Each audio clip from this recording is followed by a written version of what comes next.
E falamos agora sobre as expectativas para a ata do Copom. Para falar então sobre esse efeito dessa revisão, eu chamo agora a Maria Regina Silva, editora da Broadcast, que vem conversar com a gente sobre essa expectativa do que deve vir então com relação a essa ata, talvez algum comunicado, alguma sinalização no sentido de que talvez a gente possa ter um corte de juros. Maria, bem-vinda, boa tarde.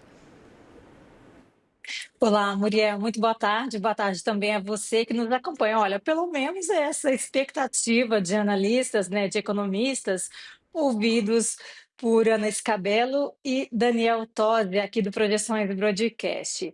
Os especialistas disseram à nossa reportagem que um ponto importante, principalmente, será acompanhar o detalhamento do Banco Central sobre como ele está avaliando neste momento a atividade econômica, dado que alguns indicadores têm reforçado que a atividade segue desacelerando, só que desacelerando em ritmo gradual.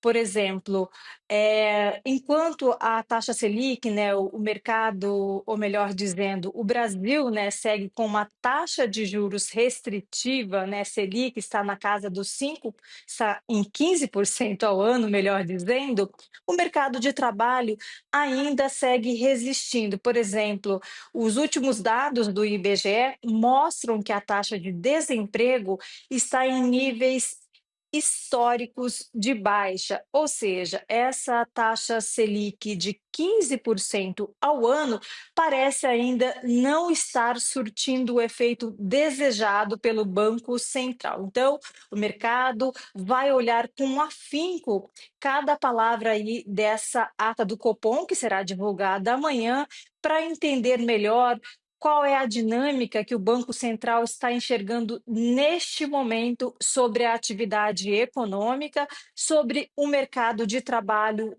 também. No comunicado do Copom, Muriel, divulgado na semana passada, quando o Banco Central manteve a taxa básica de juros em 15% ao ano, como esperado, mas sem sinalizar quando pretende começar a cortar a taxa básica de juros, ali no comunicado, o Banco Central alterou o termo para se referir ao mercado de trabalho. Ali ele trocou a expressão de dinâmico para resiliente. Então, o que é que quer dizer com isso, né? O mercado quer entender o que é que o Banco Central quis dizer com isso, né? Outro ponto, quanto à inflação, claro, o mercado vai acompanhar também com atenção a avaliação do Banco Central sobre a inflação, só que no documento, né, o Banco Central, claro, não vai trazer aí novas projeções para a inflação, dado que no comunicado da semana passada o Banco Central já fez isso, né?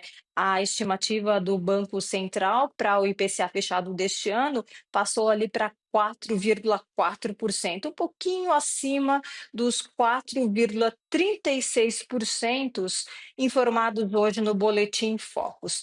Para o IPCA fechado de 2026, ali no comunicado da semana passada, o Banco Central trouxe que sua previsão é de 3,5%, e para o horizonte de política monetária, né, segundo trimestre de 2027, a estimativa está em 3,2%, pouco acima da meta, que é 3%. Então, no campo da inflação, não se espera, claro, né, novas projeções. Mas tem um ponto, Muriel, que o mercado quer entender.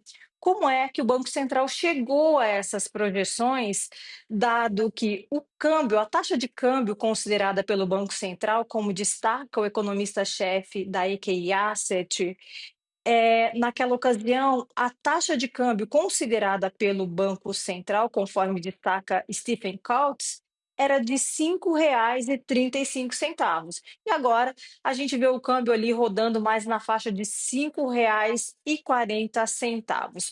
Um outro ponto, conforme destacado pela economista-chefe da Sul América Investimentos, Nathalie Vital, é que esse documento pode reforçar aí um pouco mais a credibilidade do Banco Central, no sentido de que os recentes comunicados do Banco Central de que já esperava, né, de que espera a desaceleração da atividade, pode ser ali que o Banco Central, né, nesta ata do Copom, traga mais informações e, segundo a economista, nas palavras dela, um pouco mais de cor, no sentido de que contribua aí, que dê força, né, à confiança do Banco Central, de que vem falando desse processo gradual no processo de desaceleração da atividade. Agora, como você me perguntou, né, destacou aí no começo da nossa conversa, a questão é se esse documento, né, essa ata, será suficiente para trazer aí novas pistas em relação a quando o Banco Central deve começar a cortar a taxa básica de juros, a Selic, né? Tem mercado dividido aí para janeiro, né? Então, talvez esse documento, para alguns, traga tons mais suaves que possam reforçar expectativas de início de queda da taxa básica em janeiro. Embora hoje, Muriel, o recuo do IBC-BR, um recuo ali contrariando as estimativas de alta, ele não suavizou as estimativas neste sentido, ou seja, o mercado aí segue dividido com relação ao início de corte da Selic, dividido entre janeiro e março.